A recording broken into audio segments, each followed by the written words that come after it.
இந்த வீடியோவில் நம்ம என்ன பார்க்க போகிறோம்னா, துலாம் ராசிக்காரர்களுக்கு 2026 ஜனவரி மாதம் எத்தகைய ஒரு மாதமாக இருக்க போகுதுன்னு பார்க்க போகிறோம்.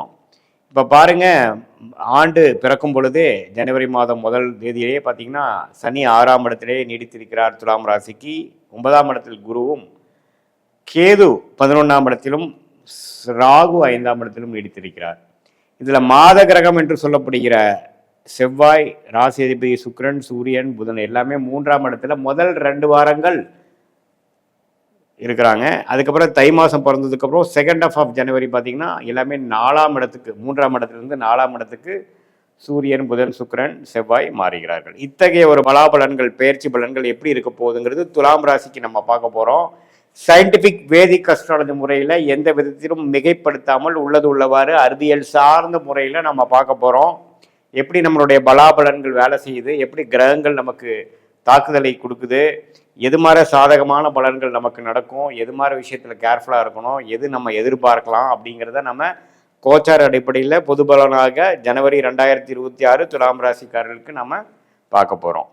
இப்போ பாருங்க, மாதம் பிறக்கும் பொழுது இது மாதிரி கிரக அமைப்பு இருக்கும் பொழுது முதல் 2 வீக்ஸில் பார்த்தீங்கன்னா சில விஷயங்கள்லாம் டிரான்சிஷனரியாக இருக்கக்கூடிய அமைப்புகள் இருக்குது. ஏன்னா 3ஆம் இடத்துல இருக்கக்கூடிய சூரியன், புதன், செவ்வாய், சுக்கிரன்லாம் குருவின் பார்வையிலிருந்து 3ஆம் இடத்தில் இருக்கும்போது சில விஷயங்கள் நம்ம ஒரு விஷயத்தை வாங்கின விஷயத்தை கொடுக்கக்கூடிய அமைப்பு, விற்கக்கூடிய அமைப்பு, விரயம் பண்ணக்கூடிய அமைப்பு, ஒரு இடம் விட்டு இடம் மாறக்கூடிய அமைப்பு, ஷார்ட் ட்ரிப்ஸ் இருக்கக்கூடிய அமைப்பு, ஒரு ஹாலிடே போகக்கூடிய அமைப்பு, அது மாதிரி விஷயங்கள்லாம் அதிகமான ஒரு இம்பேக்ட் கொடுக்கக்கூடிய அமைப்புகள், அது மாதிரி விஷயங்கள் உண்டு. தை மாதம் பிறந்ததுக்கு அப்புறம் பார்த்தீங்கன்னா 4ஆம் இடம்ங்கிற கேந்திரத்தில் போய் இந்த 4 கிரகங்கள் போகிறது பார்த்தீங்கன்னா அருமையான ஒரு வாழ்க்கையில் வேணுங்கிற உத்வேகம், முன்னேற்றம், வீடாக இருக்கட்டும், இடமா இருக்கட்டும், வண்டியாக இருக்கட்டும், வாகனமாக இருக்கட்டும், தொழிலாக இருக்கட்டும், வேலையாக இருக்கட்டும், நல்ல ஒரு முன்னேற்றம், மாற்றத்தை கொடுக்கக்கூடிய ஒரு அற்புதமான ஒரு ஒரு பயிற்சியாக மாத கிரக பயிற்சி, ராசி அதிபதி பயிற்சி வந்து நீங்கள் என்ன பிளான் பண்ணிட்டு 2025 ஃபுல்லாக இருந்தீங்களோ அது வந்து தை மாதம் பிறந்ததுக்கப்புறம் வழி பிறந்துருச்சு, கொஞ்சம் வேகமாக போகுது அப்படிங்கிற மாதிரி ஒரு அமைப்புகள் வந்து ரொம்ப நல்லா இருக்கு. கண்டிப்பா வந்து இந்த 4 கிரகத்தின் பயிற்சி வந்து மகர ராசிக்கு போய் அதே சமயத்தில் இந்த ஆண்டு கிரகங்கள்லாம் இப்படி இருக்கக்கூடிய அமைப்பு வந்து மிகவும் ஒரு யோகமான, குருவே 9ஆம் இடத்துல இருக்கிறது வந்து ரொம்ப நல்ல ஒரு விசேஷமான ஒரு அமைப்பு தான். ஸோ முதல் 2 வீக்ஸ் ஒரு மாதிரியான பலன்கள் கொடுத்தாலும் லாஸ்ட் 2 வீக்ஸ், அதாவது செகண்ட் ஹாஃப் வந்து ஒரு வித்தியாசமான ஒரு விஷயங்கள் வேகமாக நடக்கக்கூடிய அமைப்புகள், டக்குன்னு சில விஷயம் நடந்துருச்சுங்கிற மாதிரி ஒரு அமைப்புகள்லாம் கொடுக்கக்கூடிய தொழில் விருத்தி, வேலை மாற்றம், நல்ல ஒரு வேலையில் ஒரு நல்ல ஒரு ப்ரொமோஷன், அது மாதிரி விஷயங்கள் கொடுக்கக்கூடிய ஒரு அற்புதமான ஒரு காலகட்டமாக துலாம் ராசிக்காரருக்கு இருக்குங்க. இந்த காலகட்டத்தை வந்து நல்லா யூஸ் பண்ணிக்கணும். ஏன்னா தை மாதம் வந்து உங்களுக்கு சில விஷயங்கள் பாசிட்டிவாக நடக்கக்கூடிய அமைப்புகள் காட்டுது. ஸோ அது மாதிரி விஷயங்கள் வந்து எப்படி இருக்குது உங்களுடைய, இப்போ நீங்கள் பார்த்தீங்கன்னா படிப்பு விஷயத்தில், டெக்னிக்கல் விஷயத்தில், சாஃப்ட்வேர் விஷயத்தில், அது மாதிரி இருக்கிறவங்களுக்குலாம் நல்ல ஒரு மாற்றம் வரும். அதே சமயத்தில் மீடியா துறையில் இருக்கிறவங்க, கலைத்துறையில் இருக்கிறவங்களுக்கெல்லாம் நல்ல ஒரு அமைப்பு, இது மாதிரி ஒரு அமைப்பு கண்டிப்பாக கொடுக்குது.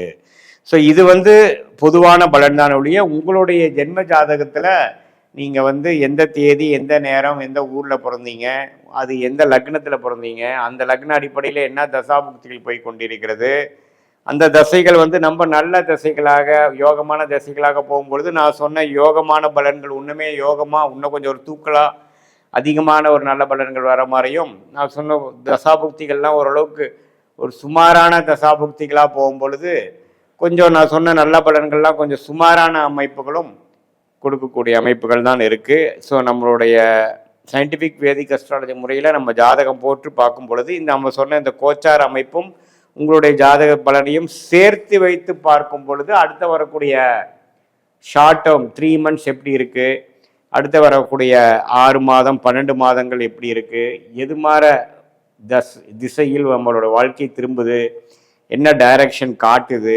உங்களுடைய மனசில் இருக்கக்கூடிய கேள்விகளுக்கு என்ன மாதிரி விடைகள் வந்து அடுத்த வரக்கூடிய காலகட்டத்தில் வந்து வாழ்க்கை நமக்கு கொடுக்கறதுக்கு ரெடியாக இருக்குது, என்ன மாதிரி பிராப்தங்கள் காட்டுது, எந்தெந்த மாதிரி அமைப்பில் கிரகங்கள் இருந்தால் எது மாதிரி விஷயங்கள் நமக்கு நடக்கும், எப்போ நடக்கும், டைம்லைன்ஸ் என்ன, அதுக்கு தகுந்த மாதிரி தெரிஞ்சுக்கிட்டோம்னா நம்ம எப்போ எது பண்ணலாம், எப்போ வெயிட் பண்ணணும் அப்படிங்கிற விஷயங்கள் தெரிஞ்சதுனால நமக்கு ஃப்ரஸ்ட்ரேஷன் ரெஸ்ட்லெஸ்னஸ், மன உளைச்சல்கள் அதெல்லாம் இல்லாமல் என்ன மாதிரி விஷயங்கள் இருக்குது, எதுக்கு ஏற்ற டைம் அப்படிங்கிறத நம்ம ஒரு மென்டலாக ஒரு மேக்கப் ஒரு பிளான் வச்சுட்டு நாம் செயல்பட்டேனால் ஒரு நல்ல வாழ்க்கையில் கண்டிப்பாக ஓரளவுக்கு நல்லபடியாக வெற்றி பெறக்கூடிய அமைப்புகள் கண்டிப்பாக உண்டு.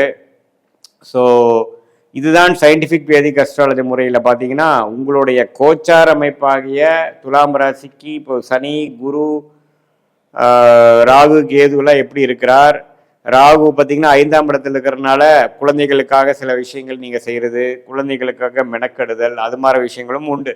ஸோ இதெல்லாம் ஒருங்கிணைத்து தசாபுக்திகள் ப்ளஸ் உங்களுடைய கோச்சார் அமைப்புகள்லாம் சேர்த்து வைத்து பார்க்கும் பொழுது ஒன்றுமே அடுத்து வரக்கூடிய ஷார்ட் டேர்ம் லாங் டேர்ம் என்ன, எது மாதிரி படிப்பு படிக்கலாம், மாணவர்களுக்கு எது மாதிரி மாற்றுதல் இருக்குது, அவங்களுக்கு யோகமான படிப்பு என்ன, எது மாதிரி நேரத்தில் எது மாதிரியான விஷயங்கள் நடக்கிறதுக்கு வாய்ப்புகள் உண்டு, எந்த துறை உங்களுக்கு யோகமான துறை, எந்த மாதிரி உங்களுக்கு வேலையா தொழிலா, எது மாதிரி வேலைகள் மாற்றங்கள் எப்போ வருகிறது, தொழில் எப்போ நம்ம செய்யலாம், பங்குதாரர்களோட நம்ம பண்ணுறது நல்லா இருக்கா அல்லது தனியாக பண்ணுறது நல்லா இருக்கா, கல்யாண காட்சிகள் எப்போ, குழந்தைகள் விஷயம் எப்போ, உடல் உபாதைகள் எப்போ நமக்கு சரியாகுது, அது மாதிரி விஷயங்கள்லாம் உங்களுடைய இப்போ நம்ம பெண்ணை சொன்ன அந்த துலாம் ராசிக்கோட கோச்சார பலன்களும் அதே மாதிரி தசாபுக்திகள் உங்களுடைய தசைகளில் வரக்கூடிய தசாபுக்களையும் புத்திகளையும் ஒருங்கிணைத்து நாம் பார்க்கும் பொழுது ஒன்றுமே துல்லியமான பலன்கள் நம்ம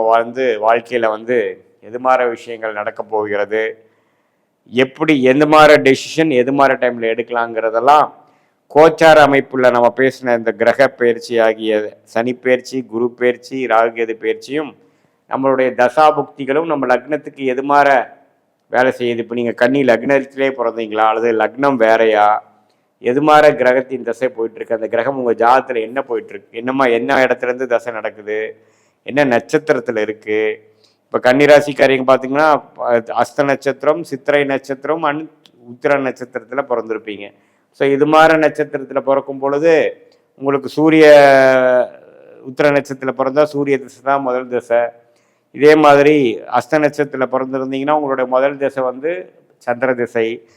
சித்திரை நட்சத்திரத்தில் பிறந்திருந்தீங்கன்னா நீங்களோட முதல் திசை செவ்வாய் திசை. ஸோ அடுத்தடுத்த திசைகள் இந்த ராகு, குரு, சனி, புதன் திசைகளில் என்ன திசை போயிட்டுருக்கு, அந்த கிரகங்கள்லாம் இப்போ எப்படி இருக்குங்கிறதெல்லாம் ஒருங்கிணைத்து நம்ம பார்க்கும் பொழுது அடுத்த வரக்கூடிய காலகட்டங்கள் என்ன, எது மாதிரி விஷயங்கள் நம்ம எப்போ செய்யலாம் அப்படிங்கிறத தெளிவாக தெரிந்து அதுக்கு தகுந்த மாதிரி திட்டங்களை தீட்டி நாம் செயல்பட்டுவேனால் கண்டிப்பாக வாழ்க்கையில் எதிர்நீச்சல் செய்யாமல், எதிர்நீச்சலில் போராடாமல், கஷ்டப்படாமல் எளிதில் வாழ்க்கையில் வெற்றி பெற முடியும் என்று சொல்ல விரும்புகிறேன். மீண்டும் மற்றொரு காணொலியில் சந்திப்போம்.